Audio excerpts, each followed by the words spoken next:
আপনারা জানেন জান্নাতের মধ্যে একটা মাহফিল হবে, সেমিনার হবে। সেখানে আল্লাহ জান্নাতীদেরকে নিয়ে একটা মাহফিলের আয়োজন করবেন। জান্নাতি শ্রোতা হবে আর বক্তা হবে তিনজন। প্রথমে বিশেষ বক্তা হিসেবে থাকবেন হযরত দাউদ আলাইহিস সালাম।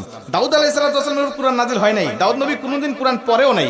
তারপরে আল্লাহ সেদিন তাকে ইলম দিবেন, তিনি দাউদ নবী সূরা তোহা থেকে তেলাওয়াত করবেন। তাফসীরে এসেছে দাউদ নবী যখন কুরআন থেকে তেলাওয়াত করবেন তার একটা গলা থেকে, একটা কণ্ঠ থেকে 80 রকম সুর বের হতে থাকবে। জান্নাতীরা দাউদ নবীর কণ্ঠে তেলাওয়াত শুনে তো পাগল, বলবে আল্লাহ কি তেলাওয়াত শুনতেছি, আমরা তেলাওয়াত শুনে শুনে জান্নাতে থাকতে চাই, আর কিচ্ছু চাই না। আল্লাহ বলবে এর থেকে কি সুমধুর তেলাওয়াত শুনতে চাও না? জান্নাতীরা বলবে আল্লাহ এর থেকে সুমধুর তেলাওয়াত হতে পারে, আমাদের আর বিশ্বাস হয় না। আল্লাহ বলবে কেন বিশ্বাস হয় না?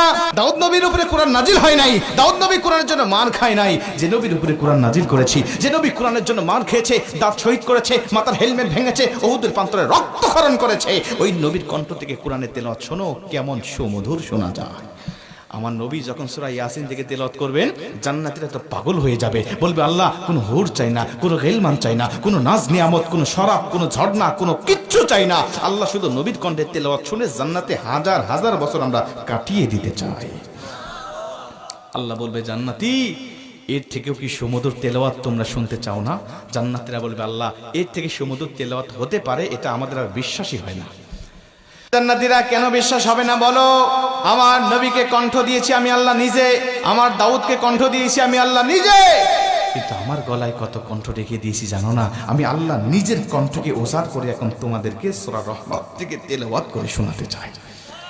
আমার আল্লাহ সেদিন টান দিবেন সূরা রহমান থেকে, আর রহমান বলবেন না, তিনি আনার রহমান বলে টান দিবেন। আমি রহমান, যে রহমানের কথা দুনিয়াতে তোমরা শুনেছো, যে রহমানের ভয়ে দুনিয়াতে পাপ থেকে বিরত ছিলে, যে রহমানের ভয়ে তাহাজ্জুদের রক্তে দাঁড়িয়ে চোখের পানি বিসর্জন দিয়ে নামাজ আদায় করেছো, যে রহমানের ভয়ে সারাটা দিন রোজা রেখেছো, যে রহমানের ভয়ে তোমরা সত্যের পক্ষে চলেছো, ওই রহমান আর কেউ নয়, আনার রহমান, আমি রহমান বলে আমার আল্লাহ সেদিন একটা টান দিবেন। আমার রবের টান শুনে জান্নাতীরা সেদিন হাজার হাজার বছর ধরে জান্নাতের মধ্যে বেহুশ অবস্থায় পড়ে থাকবে। আমার আল্লাহ তাদেরকে হুশ দিবেন না। জোরে কোন সুবহানাল্লাহ, আল্লাহু আকবার বলেন। দোয়া করছি আজকে যেভাবে বসেছি আল্লাহ যেন জান্নাতের মধ্যে আমাদেরকে ওই মাহফিলে শ্রোতা হিসাবে সবাইকে বসার তৌফিক দান করেন। জোরে বলেন আমিন, আরেকটু জোরে বলেন আমিন। মুসলমান ভাইরা আমার লক্ষ্য করেন, অনেক কথা আপনাদেরকে বলতেছি, একটুখানি মনোযোগ দেন। এই কোরআন যে তার মানে জান্নাতের মধ্যেও কিন্তু ক্ষমতা কমে যাবে না, জান্নাতের মধ্যেই কোরআনের ক্ষমতা কিন্তু বেড়ে যাবে।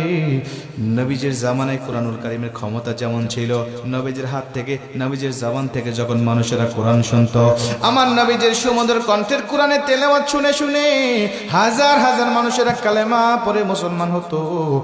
আজও নবীজির উপরে নাজিল হওয়া এই কিতাবের কোরআনের তেলাওয়াত শুনে আমাদের দুনিয়াবি বক্তাদের কণ্ঠে, দুনিয়াবি কারীদের কণ্ঠে কোরআনুল কারীমের তেলাওয়াত শুনে হাজার হাজার মানুষ প্রতিদিন কালেমা পড়ে মুসলমান হচ্ছে।